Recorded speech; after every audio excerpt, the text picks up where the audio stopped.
مگر اتنی احتیاط اور حفاظت کے باوجود تینوں چراغ غائب ہو گئے۔ چراغ؟ کیسے چراغ؟ پولیس افسر نے بے چین ہو کر پوچھا۔ میرے عزیز دوست، کیا بتاؤں وہ چراغ کیا تھے؟ مسٹر ٹریلانی کو انہی چراغوں کی سخت تلاش تھی اور وہ مدتوں سے ان کی تلاش میں سرگردہ رہنے کے باوجود انہیں نہیں پا سکے، اور میں نے نہ جانے کتنے عظیم خطرے مول لیے اور اپنی جان ہتھیلی پر رکھ کر انہیں پایا، اور اب میں وہی چراغ مسٹر ٹریلانی کو دینے کے لیے لایا تھا، مگر اس کی آنکھوں میں آنسو آ گئے۔ اس نے جملہ ادھورا ہی چھوڑ دیا۔ مسٹر ٹریلانی نے کاربیک کے شانے پر ہاتھ رکھا اور کہا، آپ مایوس نہ ہو مسٹر کاربیک، ہم ان چراغوں کو ڈھونڈنے کے لیے لندن کے نہایت تجربہ کار اور ہوشیار جاسوسوں کی خدمات حاصل کر سکتے ہیں۔ اسکاٹ لینڈ یارڈ کے مشہور جاسوس سارجنٹ ڈاؤ آپ کے سامنے موجود ہیں۔ اوہ، تو آپ ہیں سارجنٹ ڈاؤ۔ کاربیک کے چہرے پر پہلی بار مسرت کی لہریں نمودار ہوئیں۔ ایسا معلوم ہوتا تھا کہ وہ سارجنٹ کے کارناموں سے بخوبی واقف ہے، مگر دوسرے لمحے اس کا چہرہ اپنی اصلی حالت پر آ گیا۔ اس نے مدھم لہجے میں کہنا شروع کیا، میرے عزیز دوست، وہ تینوں چراغ بہت قیمتی ہیں، بہت قیمتی۔ اس لیے نہیں کہ وہ خالص سونے کے بنے ہوئے ہیں، بلکہ اس لیے کہ وہ زبردست سحر کے حامل ہیں اور ان کی تاریخی حیثیت ہے۔ اس کے ساتھ ساتھ وہ انوکھی روایات بھی رکھتے ہیں۔ اگر ان میں سے ایک چراغ گم ہو جائے اور باقی دو ہمیں مل جائیں تب بھی کوئی فائدہ نہیں ہوگا۔ ان تینوں کی موجودگی لازمی ہے۔ ممکن ہے کوئی بے وقوف چور سونے کے لالچ میں انہیں اڑا لے گیا ہو اور پگھلا کر سونے کے ڈلے بنانا چاہتا ہو، تب یقین کیجئے میری اور مسٹر ٹریلانی کی عمر بھر کی محنت پر نہ صرف پانی پھر جائے گا بلکہ ہماری جانیں بھی مسلسل خطرے میں گھری رہیں گی۔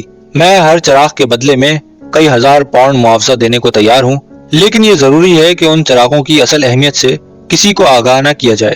آپ اطمینان رکھیے، ہم یہ راز اپنے سینوں میں امانت کی طرح رکھیں گے، سارجنٹ نے سینے پر ہاتھ رکھ کر کہا۔ سارجنٹ اسی وقت اسکاٹ لینڈ یارڈ کی طرف روانہ ہو گیا۔ پھر مس ٹریلانی نے کاربیک سے کہا، کیا یہ بہتر نہ ہوگا کہ اس سے پیشتر آپ کا بچا کچا سامان بھی چوری ہو جائے؟ آپ اس مکان میں قیام فرمائیں، میں ابھی اپنے کوچبان کو آپ کے ساتھ بھیجتی ہوں، وہ آپ کا سارا سامان اس گاڑی میں رکھ کر لے آئے گا۔ کاربیک کے لبوں پر معنی خیز مسکراہٹ نمودار ہوئی۔ اس نے کہا کہ اگر مسٹر ٹریلانی اس وقت عالم بیچارگی میں نہ ہوتے تو شاید میں اس مکان میں ٹھہرنا پسند نہ کرتا، مگر اب بہرحال مجھے دوستی کا حق ادا کرنا چاہیے۔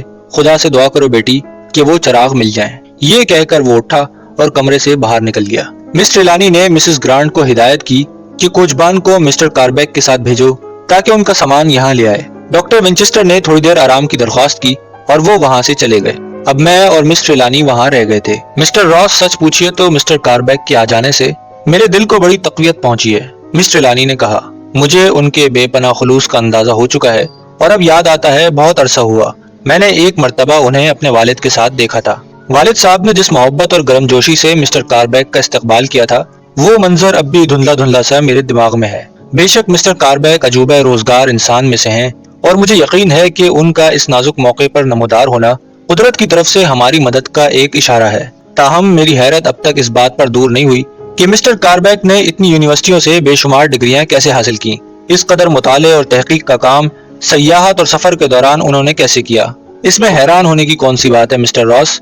ابھی آپ کی گفتگو میرے والد سے نہیں ہوئی، تبھی آپ مسٹر کاربیک اور میرے والد کے علم و فضل کا صحیح اندازہ لگا سکتے تھے۔ ہم تھوڑی دیر تک اسی موضوع پر گفتگو کرتے رہے، اس کے بعد خاموش ہو گئے۔ اب میں نے غالباً پہلی بار دن کی روشنی میں اس وسیع و عریض خوابگاہ کا غور سے مطالعہ کیا جس میں ہزاروں چیزیں مختلف کونوں، گوشوں، الماریوں اور دیواروں پر سجی تھیں۔ یہ وہ چیزیں تھیں جو مصر میں پرانے مقبروں کی کھدائی کے دوران میں مسٹر ٹریلانی یا کاربیک کے ہاتھوں لگی تھی۔ ان میں ہر شے بیش قیمت اور اپنی جگہ ایک تاریخی حیثیت رکھتی تھی، لیکن افسوس کہ ان پر لکھی ہوئی کوئی بھی تحریر کو پڑھنا میرے بس کی بات نہ تھی۔ یہ تحریریں بے شمار چھوٹی چھوٹی تصویریں تھیں۔ دفعتاً میری نظر مسٹر ٹریلانی کے پلنگ سے کچھ فاصلے پر رکھے ہوئے ایک تابوت پر پڑی۔ اس پر سیاہ رنگ کا ایک غلاف سا چڑھا ہوا تھا، اور بادی نظر میں یوں محسوس ہوتا تھا جیسے کوئی بہت بڑا صوفہ یا دیوان ہے۔ میں نے اس غلاف کو سرکایا تو تابوت کے آثار دکھائی دیے۔ میں نے حیرت سے دیکھا کہ خاصا بڑا تابوت تھا اور سیاہ رنگ کے کسی نادر پتھر سے بنایا گیا تھا، اور تعجب کی بات یہ تھی کہ اس کے ڈھکنے کے سوا کہیں کوئی جوڑ نہ تھا۔ تابوت پر ابھرے ہوئے بے شمار رنگین نقش و نگار چمک رہے تھے جیسے مصور انہیں بنا کر ابھی فارغ ہوا ہو۔ دلچسپ بات یہ تھی کہ تابوت کو سبز پتھر کے ایسے پایوں نے سہارا دے رکھا تھا جس پر سرخ رنگ کی باریک دھاریاں سی پڑی تھیں، بالکل انسانی جسم کی رگوں اور شریانوں جیسی لکیریں جن میں بلا شبہ تازہ خون دوڑتا ہوا نظر آتا تھا۔ بلا شبہ یہ مصور کا کمال فن تھا۔ پایوں کا نچلا حصہ جو فرش پر ٹکا ہوا تھا گیدڑ کے پنجوں سے ملتا جلتا تھا، اور ہر پائے پر سنہری رنگ کا ایک مصنوعی اژدہا لپٹا ہوا تھا۔ یہ مصنوعی اژدہا جس کا منہ خوفناک انداز میں کھلا تھا خالص سونے کا بنا ہوا تھا۔ جب میں نے اور مس ٹریلانی نے قریب سے اس تابوت کو دیکھا تو حیرت اور کسی قدر خوف کی انتہا نہ رہی۔ ان نقوش کے اندر چمکنے والی چیز رنگدار مسالہ نہ تھی، بلکہ ان میں نہایت قیمتی اور نادر ہیرے جڑے ہوئے تھے، یاقوت، زمرد، نیلم لال اور نہ جانے کس کس رنگ کے اور کس کس قسم کے موتی۔ میں نے کانپتی ہوئی آواز میں کہا، جس تابوت کی ظاہری حالت اتنی شاندار ہے، اس کے اندر رکھی ہوئی شے کی قیمت کا اندازہ کرنا واقعی دشوار ہوگا۔ خدا کا نام لے کر میں اسے کھولتا ہوں۔ کیا آپ نے کبھی دیکھا کہ اس تابوت کے اندر کیا ہے؟ دیکھا تو نہیں، البتہ والد نے ایک مرتبہ بتایا تھا کہ اس میں ایک ایسی چیز بند ہے جس کے آگے دنیا کے تمام خزانے اور نادر اشیاء ہیچ ہیں۔ یہ سن کر میں نے ضد کی کہ ایسی چیزیں تو میں ضرور دیکھوں گا، مگر والد نے سر دہا بھر کر کہا، نہیں بیٹی، ابھی اسے دیکھنے کا وقت نہیں آیا، میں تمہیں کسی روز یہ تابوت کھول کر دکھا دوں گا، بشرط یہ کہ زندہ رہا۔ یہ کلمات سن کر میں خوفزدہ ہو گئی اور پھر میں نے کبھی ضد نہ کی۔ مجھے مسٹر ٹریلانی کی وہ ہدایات یاد تھیں جو انہوں نے خط کے ذریعے اپنی بیٹی کو دی تھی۔ ان میں ایک ضروری ہدایت یہ بھی تھی کہ اس خوابگاہ سے باہر نہ کوئی شے لے جائی جائے، نہ کسی شے کی جگہ تبدیل ہو، لیکن اس بات کی ممانعت تو نہ تھی کہ ان اشیاء کو کوئی افراد دیکھ نہیں سکتا۔ چنانچہ میں نے یہی سوچ کر مسٹر ٹریلانی سے کہا، میں اس تابوت کو کھول کر دیکھنا چاہتا ہوں کہ اس میں آخر ہے کیا۔ میرا خیال تھا کہ مجھے اس کی اجازت ہرگز نہیں ملے گی، مگر مسٹر ٹریلانی نے خندہ پیشانی سے کہا، مسٹر راس، آپ اس گھر کے مالک ہیں، جو جی چاہے کیجئے، جو دیکھنا ہے دیکھیے، لیکن ان ہدایات کی روشنی میں جو میرے والد صاحب دے چکے ہیں اس کی آپ بالکل فکر نہ کیجئے۔ میں کسی شے کو نہ کمرے کے باہر لے کر جاؤں گا اور نہ اس کی جگہ تبدیل کروں گا۔ تابوت کھولنے میں کوئی دشواری پیش نہ آئی، تاہم میں نے محسوس کیا کہ میرے ہاتھ پسینے سے تر ہو گئے ہیں اور دل کی دھڑکن میں ہر لحظہ اضافہ ہو رہا ہے۔ میں اس تابوت کے اندر وہ چیز دیکھنے والا تھا جس کے آگے بقول مسٹر ٹریلانی دنیا بھر کے خزانے ہیچ اور حقیر تھے۔ سیاہ تابوت ایک جھٹکے سے کھلا اور مسٹر ٹریلانی نے ہلکی سی چیخ مار کر اپنی لمبی انگلیاں میرے بازو میں گاڑ دیں۔ میں دم بخود اپنی جگہ کھڑا تھا، لیکن کیفیت اصل میں یہ تھی کہ اگر اس وقت مجھے کوئی قتل بھی کرنا چاہتا تو میں اپنی مدافعت میں انگلی تک نہیں ہلا سکتا تھا۔ جسم کا سارا خون کھنچ کر میرے سینے میں جمع ہو گیا تھا۔ تابوت میں ایک انتہائی خوبصورت نوجوان لڑکی کی لاش ہنوط کی ہوئی رکھی تھی۔ اس کے کھلے چہرے پر اتنی چمک دمک تھی کہ آنکھ نہ ٹھہرتی تھی۔ یہ لاش سرخ اور سبز رنگ کی جھلملاتی ہوئی نہایت نرم و ریشم کی پٹیوں میں جکڑی ہوئی تھی۔ اس کے بدن کے ہر حصے پر چاروں طرف جواہرات اور سونے کے نازک زیورات کا ڈھیر لگا تھا۔ یہ کسی مصری ملکہ یا شہزادی کی لاش تھی جسے مرے ہوئے نہ جانے کتنے ہزار برس گزر چکے تھے، مگر یوں معلوم ہوتا تھا جیسے وہ ابھی ابھی اس دنیا سے رخصت ہوئی ہے۔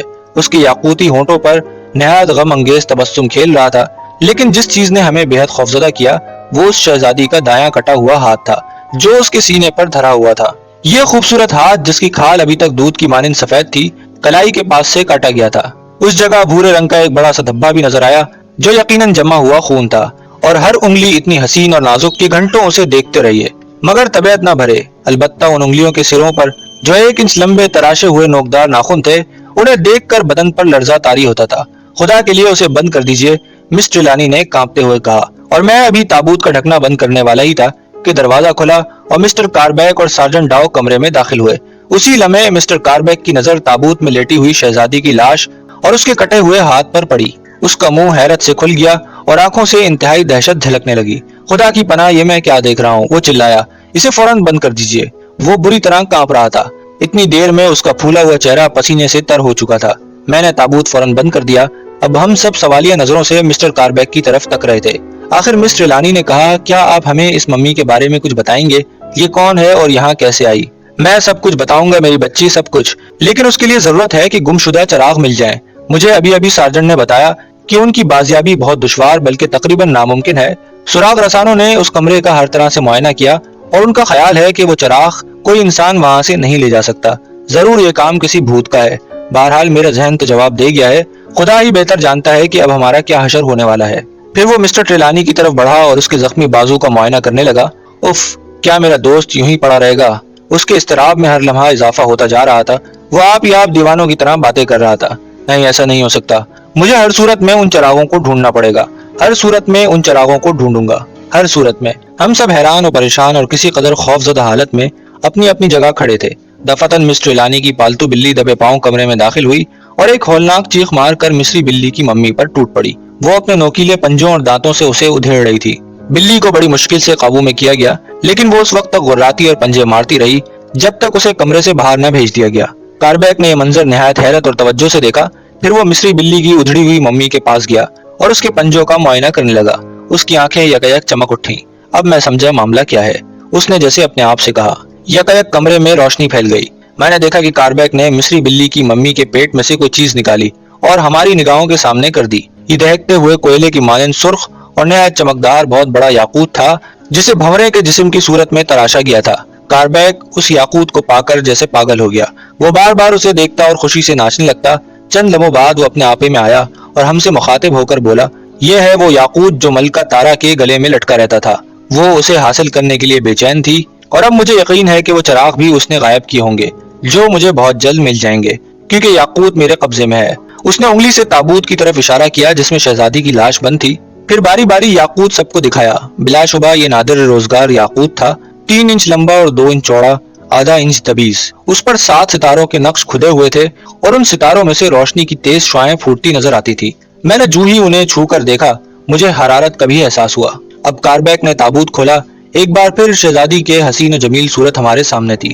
کاربیک نے وہ پرسرار یاقوت ملکہ کے کٹے ہوئے ہاتھ سے لگایا اور ہم نے حیرت سے اسے دیکھا کہ یاقوت میں سے تیز روشنی کی کرنیں پھوٹنے لگی۔ ان کرنوں کا رخ مشرقی گوشے میں رکھی ہوئی آبنوس کی الماری کی طرف تھا۔ کاربیک مسکرایا اور تابوت بند کرنے کے بعد مسٹر ایلانی سے کہنے لگا، غالباً یہ دیدہ زیب الماری وہی ہے، بالکل وہی۔ میں پوچھتا ہوں کہ اس الماری میں کیا ہے، ذرا اسے کھولو تو صحیح۔ اور اس سے پیشتر کہ ہم میں سے کوئی شخص کچھ کہہ سکے، مسٹر کاربیک نے آگے بڑھ کر الماری کے دروازے کھول دیے۔ اس کے اندر لکڑی کا ایک چھوٹا سا صندوق رکھا تھا۔ کاربیک نے اس صندوق کو ہلایا، اس میں سے ایسی آواز نکلی جیسے برتن آپس میں ٹکرا رہے ہوں۔ دوسرے ہی لمحے صندوقچے کا ڈھکن کھل چکا تھا اور سونے کے بنے ہوئے 3 چراغ جگمگاتے جھلمل کرتے ہمارے سامنے تھے۔ میرے چراغ، کاربیک چلایا اور پاگلوں کی طرح ان چراغوں کو سینے سے لگا کر رقص کرنے لگا۔ لیکن اس کی یہ حالت زیادہ دیر تک قائم نہ رہی۔ چند لمحوں بعد وہ سنجیدہ ہو گیا۔ معاف کرنا عزیزو، میں اپنی مسرت پر قابو نہ پا سکا۔ اس مرحلے پہ سارجنٹ ڈاؤ نے زبان کھولی اور شک و شبے سے لبریز لہجے میں کہا، پروفیسر صاحب، کیا آپ کو پورا یقین ہے کہ یہ وہی چراغ ہیں جو آپ کی قیام گاہ سے غائب ہوئے تھے؟ بالکل بالکل، یہ وہی ہیں۔ مجھے اس طرح یقین ہے جس طرح اس حقیقت کا یقین کہ کل سورج نکلے گا۔ ایسے چراغ دنیا بھر میں کہیں نہیں ملیں گے، پروفیسر نے جواب دیا۔ مگر ممکن ہے کہ برٹش میوزیم میں ہوں، اور یہ بھی ممکن ہے کہ یہ تینوں چراغ اصلی ہوں اور مسٹر ٹریلانی کی ملکیت ہوں، اور جن چراغوں کے گم ہونے کا آپ دعویٰ کرتے ہیں وہ نقلی ہوں۔ کیا آپ کے پاس اپنے چراغوں کی شناخت کا کوئی ثبوت موجود ہے؟ اس جرح پر کاربیک کا چہرہ طیش کے مارے سرخ ہو گیا۔ اس کے ہونٹوں کے کنارے سے جھاگ اڑنے لگے۔ اس نے کھا جانے والی نگاہوں سے سارجنٹ کو دیکھا اور گرج کر کہا، تمہیں کس گدھے نے پولیس افسر بنایا ہے؟ مسٹر ڈاؤ، افسوس میں کن جاہلوں میں آ کر پھنس گیا ہوں۔ یہی بات تم مسٹر ٹریلانی کے سامنے کہتے تو مجھے یقین ہے کہ وہ تمہارا منہ توڑ دیتے۔ ارے احمق آدمی، تو کہتا ہے کہ میرے چراغ نقلی ہوں گے اور ممکن ہے کہ برٹش میوزیم میں بھی مل جائیں، اور یہ کہ میرے پاس ان کی شناخت کا کیا ثبوت ہے؟ تو مجھ سے سوال کرتا ہے، اس شخص سے جس نے کامل 3 برس ان چراغوں کی تلاش، بے آب و گیا صحراؤں اور وحشت انگیز ویرانوں کی خاک چھانی ہے اور اپنی جان پر کھیل کر انہیں حاصل کیا ہے۔ ان چراغوں کو غور سے دیکھ اور بتا، یہ نقش و نگار اور عبارتیں جو تجھے نظر آتی ہیں کیا دوسرے چراغوں پر بنائی جا سکتی ہیں؟ میں پورے 3 ماہ تک خود بین سے ان کا مطالعہ کرتا رہا اور مجھے معلوم نہیں کہ یہ چراغ اصلی ہیں یا نقلی۔ تو برٹش میوزیم کی بات کرتا ہے، وہاں تو خاک دھول بھی نہیں۔ ارے بے وقوف، میں نے دنیا بھر کے عجائب خانے دیکھے ہیں، بخدا ایسی نایاب چیز کہیں نہیں دیکھی، کہیں نہیں۔ ہاں، اسکاٹ لینڈ یارڈ میں ہوں تو کچھ عجب نہیں۔ آخری جملہ اس نے طنزیہ مسکراہٹ سے ادا کیا اور میں نے دیکھا کہ مارے ندامت کے بیچارے سارجنٹ کا برا حال تھا۔ اس کے بعد پروفیسر کاربیک کا علم و فضل جوش میں آیا۔ اس نے 1.5 گھنٹے تک ان چراغوں کے بارے میں تقریر کری، اس کی 5000 سالہ قدامت اور تاریخ پر ایسی تفصیل سے روشنی ڈالی کہ سبھی اس کی بے پناہ معلومات پر اش اش کرنے لگے۔ ممکن ہے کہ پروفیسر کاربیک اپنی یہ دلچسپ اور حیرت انگیز تقریر جاری رکھتا کہ ایک عجیب واقعہ پیش آیا اور سب سے پہلے میں نے اس کا نوٹس لیا۔ بے ہوش پڑے مسٹر ٹریلانی کے جسم میں ہلکی سی تھرتھراہٹ نمودار ہوئی اور دوسرے ہی لمحے انہوں نے آنکھیں کھول دی۔ پھر انتہائی حیرت کے آثار ان کے چہرے پر ابھرے اور انہوں نے کسی قدر کرخ لہجے میں کہا، آپ لوگ کون ہیں اور میرے اس پرائیویٹ کمرے میں کیا کر رہے ہیں؟ بیک وقت سبھی نے گھوم کر اس طرف دیکھا جدھر سے یہ پرسرار آواز آئی تھی۔ وہ لمحہ میں اسے الفاظ میں کس طرح بیان کروں؟ حیرت، خوف، تجسس، مسرت اور اضطراب کی بے پناہ لہریں ہم سب کو بہا کر لے گئیں۔ مس ٹریلانی کے حلق سے ہلکی سی چیخ نکلی اور وہ اپنے باپ سے لپٹ گئی۔ یہی کیفیت کاربیک کی ہوئی۔ اس کا چہرہ خوشی سے سرخ ہو گیا۔ اس نے کہا، خدا کا شکر ہے آپ ہوش میں آ گئے۔ میرے دوست کاربیک، تم بھی یہاں موجود ہو، مگر تم یہاں کب آئے؟ کیا وہ کام ہو گیا ہے جس کے لیے میں نے تمہیں بھیجا تھا؟ جی ہاں، ہو گیا ہے۔ بہت خوب، مسٹر ٹریلانی نے اطمینان سے اٹھ کر کرسی پر بیٹھتے ہوئے کہا، پھر میری اور سارجنٹ ڈاؤ کی طرف استفہامیہ انداز سے دیکھا اور بولے، آپ حضرات کی تعریف۔ تب مارگریٹ نے مختصر الفاظ میں ساری داستان کہہ سنائی۔ مسٹر ٹریلانی غور سے سنتے رہے۔ ان کا چہرہ ہر قسم کے تاثرات سے اکثر خالی تھا، جب مارگریٹ اپنا بیان ختم کر چکی تو مسٹر ٹریلانی کے لبوں پر مسکراہٹ نمایاں ہوئی. انہوں نے محبت سے میرا ہاتھ پکڑا اور کہا, میرے عزیز دوست, میں آپ کا بے حد مشکور ہوں اور یقین کیجئے کہ میں آپ سے مل کر بہت خوش ہوا ہوں.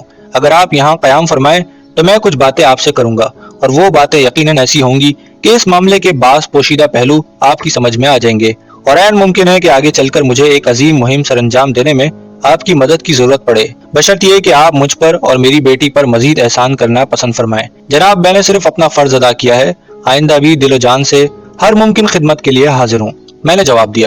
مسٹر ٹریلانی کے یکلخت بیدار ہو جانے سے گھر بھر میں خوشی کا ایک طوفان آ گیا, اور یوں محسوس ہونے لگا جیسے سارا معاملہ ہی ختم ہو چکا.